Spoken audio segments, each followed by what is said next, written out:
हाँ जी, क्या हाल है? ठीक है। अरे भाई साहब, क्या गर्दा मचा है, पूछिए ही मत।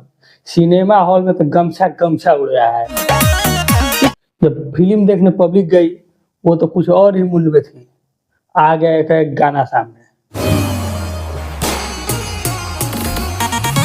अरे भाई, पब्लिक का पूछिए मत। पब्लिक का है नहीं। हाँ। ऐसा भी गाना बनाए हो और बताया भी नहीं। ये तो सरासर चीटिंग है। चीटिंग चीटिंग चीटिंग करता है तू। तब भाई पब्लिक का डिमांड होने लगा कि नहीं, हमको एक गाना चाहिए तो चाहिए। क्या बात कर रहे हैं?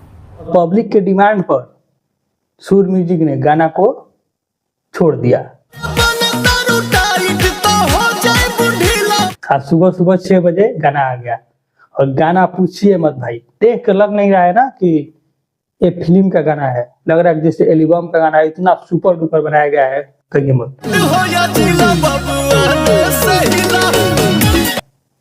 भाई फिक्स है, गाना नंबर 1 पर ट्रेंडिंग करेगा। कुछ टाइम देखिए, उसके बाद देखिए नंबर 1 पर अब जाकर ट्रेंड करेगा।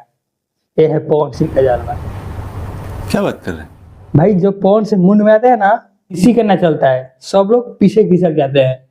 पवन सिंह हूँ बेटा, मूड बनने में थोड़ा टाइम लगता है।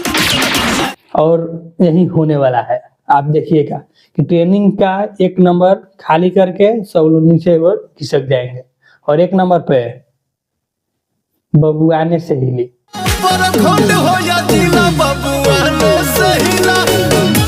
और हाँ, इस गाने को जातिवाद से कोई लेना देना नहीं है। सूर म्यूजिक भी कमेंट करके पिन कर दिए हैं।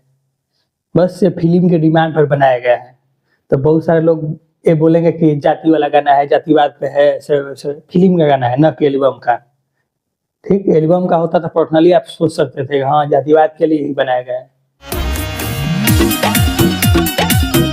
और मुझे भी ऐसा लगता है कि अब दूसरे कलाकार का भी जातिवाद गाना आएगा, फिक्स है। वो भी एल्बम का, क्योंकि वो लोग जातिवाद करने में 2 कदम आगे हैं।